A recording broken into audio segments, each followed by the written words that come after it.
Hello and welcome to Big Deal. I'm Nisha Poddar, and today on Big Deal, I have a team of experts to really discuss the return of the startup IPOs in the stock markets. A lot has happened over the last few years and many learnings, and whether they can make an entry and in what form. That's what we are going to discuss with the team of experts joining me. Let me welcome on the show Gaurav Sood of Avendus Capital, Amrit Acharya of Zetwerk, and Gautam Patel of Z3Partners. Now, gentlemen, welcome to CNBC TV18. Gautam is sitting right here with us in the studio. Let me begin with you. Gautam, you've seen several stages of the startup's life cycle. You've seen how the IPOs panned out in the last few years, and 70% of the fundraise done through the IPO was to give an exit to the VCs like yourself. Is the VC community right now worried with the way the valuations have dropped from the IPO figures to now, especially in the equity markets, and the kind of preparedness that we are seeing in terms of valuation expectation of the aspirants? Yeah, Nisha, thank you for having me on the show. Of course, the VC community is very cautious, concerned right now, given the macro conditions of tech markets across the globe. But more importantly, how some of the startup IPOs have performed in the last 4 to 5 years. Yes. So if you see that, they've been down below their IPO prices from 30 to 70%, which is worrying. And there are a lot of irate retail investors out there who are looking for better performance.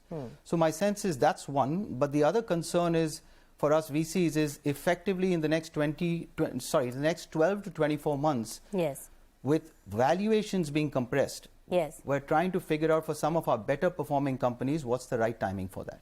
Right. So timing is also equally important, and preparedness at the time of really coming to the market. But let me just focus on one summation of the data that we have got on the current price to book value and how it has really dropped from the time of the IPO for most of the companies in the digital space. So we have summed it up and we'll be flashing that on the screens. Now, coming to Gaurav. Gaurav, you've seen many ECM cycles, you've done many IPOs, and now you've joined Avendus, which has been one of the stalwarts in fundraising for stage A, B, C, D for the startups, and now looking at the IPO market and ECM advisory with you at the helm of it. So Gaurav, how do you see what has panned out and the valuation drop? What does this signify for startup IPOs, and what will be your strategy at Avendus now? Sure. Thank you, Nisha, for having me here. So, obviously we've all seen how the capital markets have performed in the last couple of years, especially 2021, which was the watershed moment for Indian equity markets, especially the tech sector, where we saw 5 or 6 of some of the large tech unicorns come and list and get a phenomenal response from the public market. So clearly, couple of trends that we saw in 21, and those trends we believe will continue not just in 23, 24, but beyond. There are a lot of institutional investors that are believers in these businesses.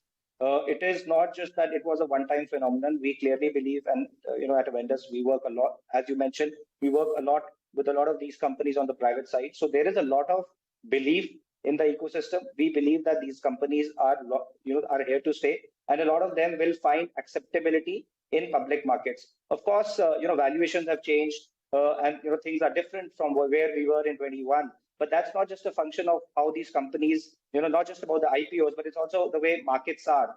Markets are clearly different from where we were in 21, which was a liquidity-driven environment where issuers were getting top dollar valuations. Of course, things have changed. Today we are in a heightened monetary tightening regime, and with the way interest rate cycles are, obviously valuations have come off. Cost of capital is significantly higher. So we should not, it's not just about tech IPOs. Overall, there is it's a different market. But if you ask me, will there be belief in these companies if more such companies come to the market? The answer is a resounding yes. We have interacted a lot with private companies in the last 6 to 9 months who are looking to go public maybe in the next 2 or 3 years, or some of them will go public in 5 years. But there is obviously a lot of Right, right. So it's a different market that's coming out loud and clear from what Gaurav is saying. But Amrit, I'll come to you for the toughest question. You are now representing the entire startup founder community. And how do you see this particular situation in terms of valuation drop and the confidence level of the founders to raise funds and give exits to their VC investors? Yeah, I mean, there are many things that are under a company's control and some that aren't. I fundamentally think that IPO is less a exit, but more like the beginning of a new journey. It's a milestone in the company's, and depends on the timeline of the company that has its mind. Like for us, we think in decades, and definitely like when we think about an IPO, it will be not. I mean, one part of it is of course, helping out shareholders who have return expectations, but it is also to bring in a new pool of shareholders who can be shareholders in the company for the next 10 years. Right? So, I mean, that's how we would think about it. And of course, pricing is a function of many different things, but I think few things that companies can do starting today. I mean, the thing, our biggest takeaway from seeing other companies in the public markets is that public markets really value predictability. How accurately can you forecast your company's performance for the next quarter and the next few quarters, and then how true are you to that performance, that whatever you forecast. And forecasting is a muscle that is needs to be built along with all the other muscles that companies do build over a period of time. I think that's one takeaway we are having, that when we give guidance to our existing shareholders and new shareholders, how good is our guidance and how accurate is how do we live up to that guidance over a period of time? Right. So, Amrit, the biggest takeaway from what you said is that you are looking at more long-term focused investors, because we have seen in the last cycle that there was a lot of pressure from some of the investors for an exit. So you don't want that kind of a pressure as well. So that's one important takeaway. But, Gautam, this has been a talking point in terms of the valuation, whether we have left enough on the table.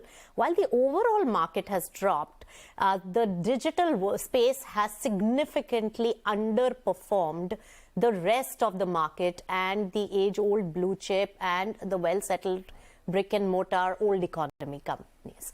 So when we look at this particular comparison, how do you compare the valuations that are trending right now? And I'm not just talking about the public market, but even in the private market, the valuations have dropped significantly.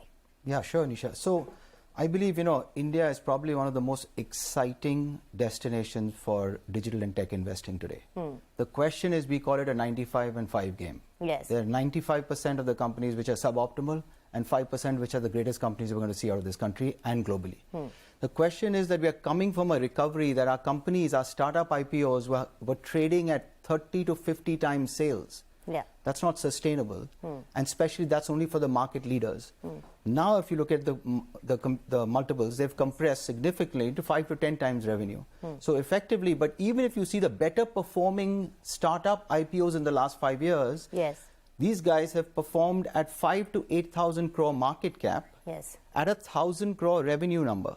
So we believe there's a fresh pipeline of good IPO candidates from the startup community at these metrics, which is approximately 5 to 8,000 crore market cap, but at 1,000 crore revenues, with strong unit economics, good governance, and good capital efficiency. And clear path to profitability, if they are not already profitable. Exactly. So when I mean strong unit economics leading to either profitability in the next 24 months or already profitable. Right. So that has really seeped in. Let me ask somebody who's been now speaking and probably pitching and also speaking to the investors. So Gaurav, what do you think? Has the understanding of lower valuations more aligned with the reality really seeped into the minds of the founders and VC community? First, on one hand, and second, how are institutions really, the domestic institutional investors, looking at these IPOs? Once burnt, are they ready to take another bet? Sure. So, firstly, on the question how the companies are thinking, when we talk to companies, nobody is really talking about what valuation we will get in the market. I think people are more concerned and cognizant that they want a successful IPO. And what they are working towards is getting a high quality successful IPO done in the market. And for that, issuers today are preparing 2 to 3 years before the IPO. So they are getting processes in place, systems in place, board in order, full management team, which will run the company, not from an IPO process, but even after.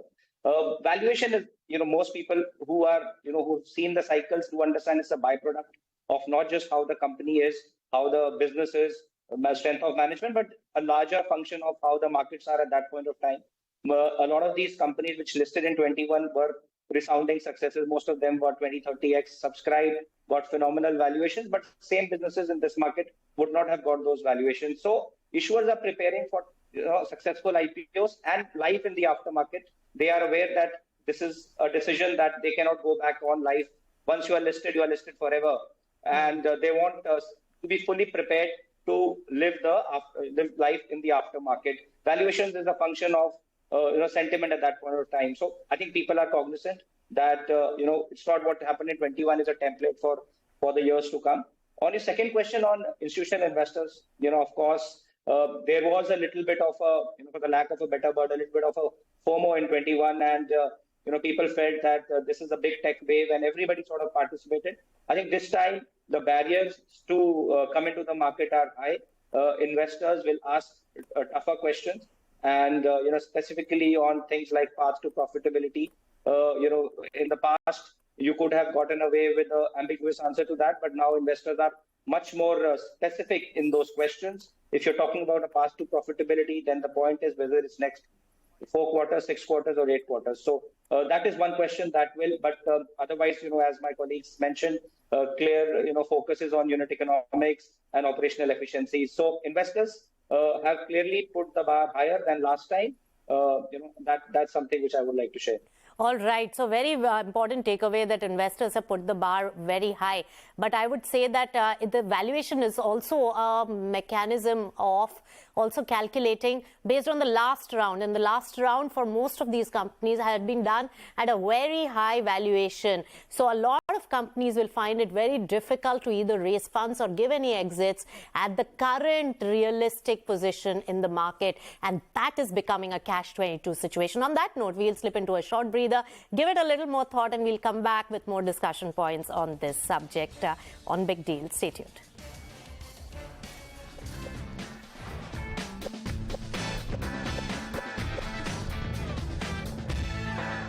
ये है